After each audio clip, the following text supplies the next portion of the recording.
sit back, relax, grab a drink, and enjoy today's video. I haven't said that in a hot minute.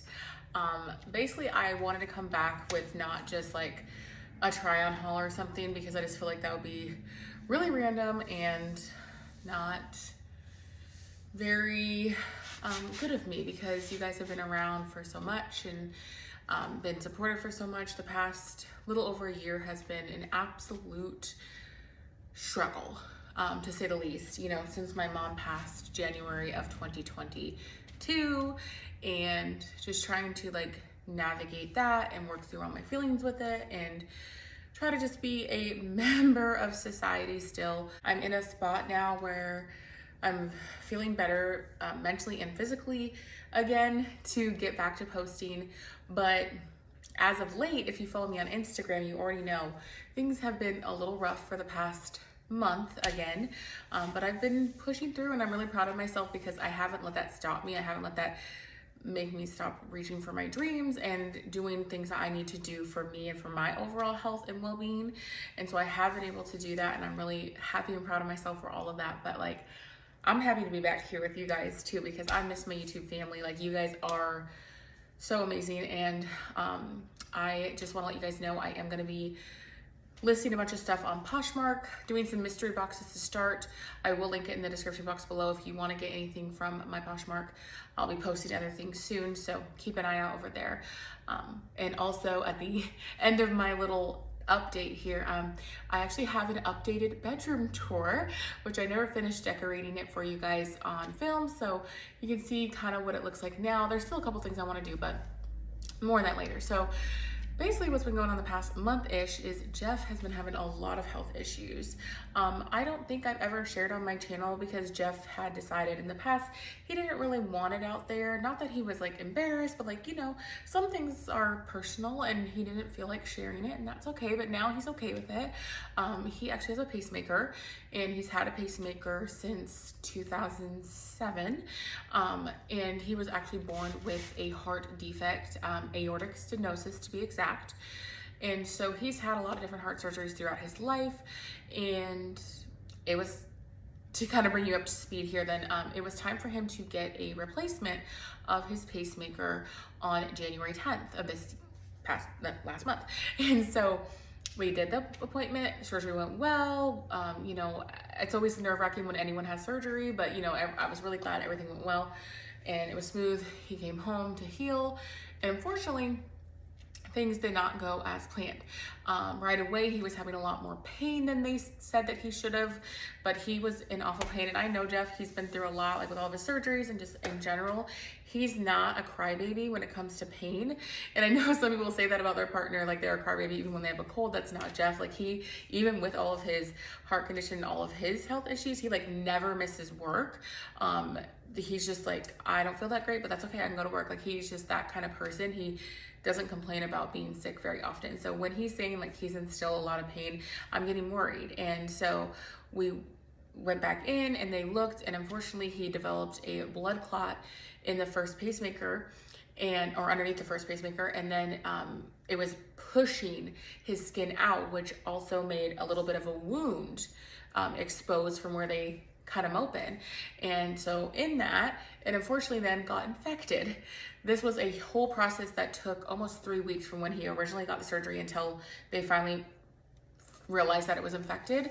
And so that was really stressful, because they were talking about, we live close to Seattle, so we were in the Seattle hospitals, and they were talking about maybe having to have him go to Portland because they didn't know if they could fit him in. They wanted to get him in within the next week, because obviously he's infected and he's having to be on 24/7 antibiotics to help combat the infection. They immediately admitted him, and this was on the Friday before the 10th of February. So it was like February 4th or 5th, something like that, that he got admitted to the hospital then. And they were, you know, going to try to get him to do the surgery still in Seattle, because I mean, I don't even want to know what that kind of like hospital bill would be. I mean, already it's awful, but like thinking about the transporting fee of transporting him from Washington, well, Seattle area to Portland, which is a 3-hour drive, but like, you know, I was like, please, if we can do it here, like, you know, obviously we'll do what we have to, like, to save him and like to protect him and all that, but like, if we can do it here, please, Lord, because that's like just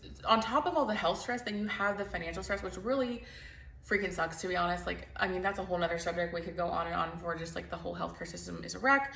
And so that's just like a whole nother stress on top of already very stressful situation. But thankfully he was able to have the surgery in Seattle as we hoped. And so he had the removal of the pacemaker, and he also had to get the leads, which basically just help connect the pacemaker to the heart, replaced as well, because they got infected as well, which is a little more scary procedure. They only have to do that like every couple decades usually. He hadn't had to have his replaced since he originally got the pacemaker. And so they were hoping not to touch him, but unfortunately they got infected, so they had to be. So that day on the 10th of February was very scary because it was a much more serious surgery. The surgery itself was like almost 5 hours to do it all, and thankfully that all went great as well. They got it removed, and he had to have a temporary pacemaker in his neck, which was so weird to see and so weird for him and very uncomfortable because he just couldn't move his neck very much. There was something that connected to his heart to keep it pumping temporarily outside of his body. They wanted him to heal from the infection for a few days before just putting a new one in, which obviously, you know, we're on board, sign us up for that, because we don't want to be right back where we started, you know. So he got that done, and then now I'm filming this on February 24th, and so he has been home since this past Monday. He had to be in the hospital again for another like 5 days after the surgery because he was not healing quite as well again, and we were really worried about another blood clot and infection. So that was really stressful, and I'm glad that he was in the hospital though and being watched and being monitored, and I think that really helped him so far. Knock on wood, fingers crossed, everything is going much better this time. His sight is actually healing. It's not all puffed up and swollen like it was before, so that is great. He's feeling less pain every day, which is also great, so things are going in the right direction.